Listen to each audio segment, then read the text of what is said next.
यानी हिम मानव जिन्हें समय समय पर देखे जाने का दावा किया जाता रहा है। ऐसा ही एक दावा 1951 में ब्रिटिश पहाड़ी घुमंतुओं का एक दल हिमालय के एक बर्फीले क्षेत्रों में घूम रहा था। कोई 18,000 फीट की ऊंचाई पर इस दल के एरिक शिप्टन और माइकल वार्ड ने बर्फ के ऊपर बेहद बड़े मानव जैसे पैर के निशान देखे। पहले तो ये लोग डर गए, मगर बाद में इन लोगों ने इधर उधर खोज भी की और उन्हें और निशान मिले, मगर यह मालूम नहीं हो सका कि यह निशान किसके थे। शिप्टान और उनके साथी ने पैरों के निशान की पूरी जांच की। उनके अनुसार 13 इंच लंबे और 8 इंच चौड़े इन पंजों के निशानों में 4 अंगुलियां अंगूठा साफ नजर आ रहा था। इसके अलावा एड़ी अपेक्षाकृत अधिक चौड़ी थी। शिप्टान ने इन चिन्हों के कई फोटो लिए। 1950 से लेकर 1960 तक यति की खोज बड़े जोर शोर से हुई। हिमालय की विभिन्न ऊंचाई पर बर्फ से ढके पहाड़ों में झांका गया, मगर सिवाय इनके की यदा कदा यति के पंजों के निशान मिले, बाकी कुछ हाथ नहीं लगा। 1970 में ब्रिटिश पर्वतारोहण दल के डॉन विलियम्स ने नेपाल के अन्नपूर्णा क्षेत्र में 13,000 फीट की ऊंचाई पर पैरों के बड़े बड़े निशान देखे। उसी रात जब वे टेंट में अपने साथियों के साथ बैठे थे, अचानक उनकी निगाह बाहर गई तो सकते में आ गए।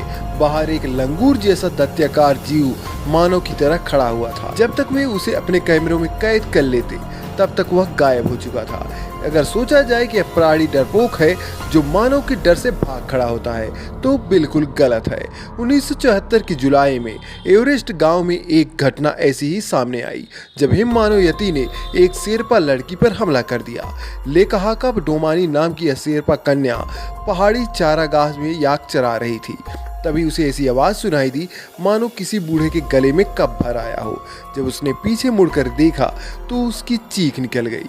उसके सामने भूरे लाल रंग के बड़े बालों वाला बंदर जैसा कोई विचित्र प्राणी खड़ा था। उसकी आंखें बड़ी थी, अंगारे की तरह जल रही थी। उसने इस प्रकार का प्राणी पहले कभी नहीं देखा था। लड़की को अपनी ओर देखते ही वह गुस्से से उसकी ओर आया और उसे एक हाथ में पकड़कर दूर फेंक दिया। इसके बाद उसने एक याक के पेट को फाड़ दिया और दूसरे की सींग पकड़कर गर्दन मरोड़ डाली। इसके बाद उसने याक का मांस खाया और चला गया। कहाँ गया किसी को मालूम नहीं। इस तरह की और भी कई घटनाएं हैं जो इस बात की पुष्टि करती हैं कि बर्फ में ढकी पहाड़ियों में मानव की तरह चलने वाला, पूरे शरीर को बालू से और लाल आंखों का कोई भीमकाव जीव है, जिसे अभी तक समझा नहीं जा सका। कोई उसे जिंदा या मुर्दा आज तक पकड़ नहीं पाया है। कुछ तो अभी इस उलझन में है कि कहीं यह बंदर कुल का कोई सदस्य तो नहीं, और आज भी इसे कल्पना या फिर दिमाग का फितूर कहते हैं। खैर जो भी हो, मगर यह मात्र कल्पना नहीं है।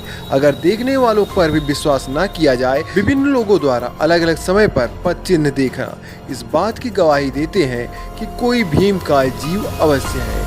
इसे ही कुछ लोग यति कहते हैं, हिम मानव कहते हैं, कुछ विदेशी इसे बिगफुट भी कहते हैं। वैज्ञानिकों का विश्वास है कि यति बंदर और मानव विकास के बीच की कोई ऐसी कड़ी है जिस पर जीव विज्ञान का ध्यान नहीं जा पाया है। इसका रहस्य आज भी रहस्य ही बना हुआ है।